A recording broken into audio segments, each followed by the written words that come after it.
Stream selection ভীষণ গুরুত্বপূর্ণ। তুমি একটি ভালো স্ট্রিম নিয়ে এভারেজ স্টুডেন্ট থেকে টপার হতে পারো, আবার যদি স্ট্রিম সিলেকশন ভুল করো তাহলে টপার থেকে ফেলিয়ার স্টুডেন্টও হয়ে যেতে পারো। তাই আজকে আলোচনা করব স্ট্রিম সিলেকশন করতে গিয়ে ছাত্রছাত্রীরা যে ভুলগুলি করে সেগুলি নিয়ে এবং তার সমাধান নিয়ে।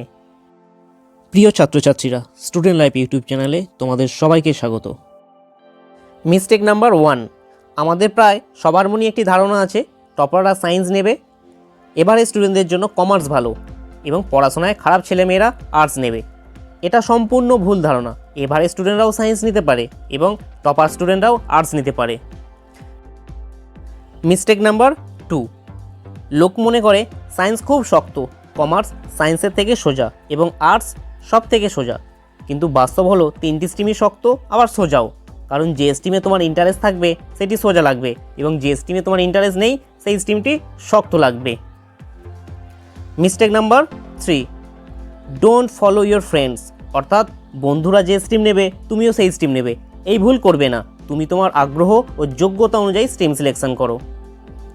মিস্টেক নাম্বার 4, প্রেস্টিজিয়াস ইস্যু, অনেকেই ভাবে সায়েন্স নিলে প্রেস্টিজ বেড়ে যায় এবং আর্টস নিলে প্রেস্টিজ কমে যায়। তাই প্রেস্টিজ বাড়াতে গিয়ে ভুল স্ট্রিম নিয়ে নিজের কেরিয়ার নষ্ট করো না।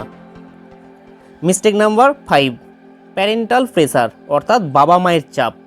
সাধারণত দেখা যায় বাবা মা যদি ডাক্তার, ইঞ্জিনিয়ার বা সায়েন্স গ্র্যাজুয়েট হন তাহলে তারা চান তাদের সন্তানও সায়েন্স নিয়ে পড়ুক, কিন্তু সন্তান হয়তো ম্যাথ ভালো পারে না, ইতিহাস ভূগোল পড়তে ভালোবাসে। এদেরকে জোর করে সায়েন্স চাপিয়ে দিলে ভবিষ্যতে বিপদে পড়বে। Mistake number 6, school versus stream. তুমি ঠিক করেছো এইচএসে কমার্স নেবে, কিন্তু যে স্কুল থেকে মাধ্যমিক দিয়েছো সেই স্কুলে সায়েন্স এবং আর্টস আছে কিন্তু কমার্স নেই। তাহলে তুমি কি করবে? কমার্স না নিয়ে সায়েন্স বা আর্টস নিয়ে নেবে? এই ভুল করো না। নিজের পছন্দের স্ট্রিম নিয়ে পড়ার জন্য স্কুল চেঞ্জ করো।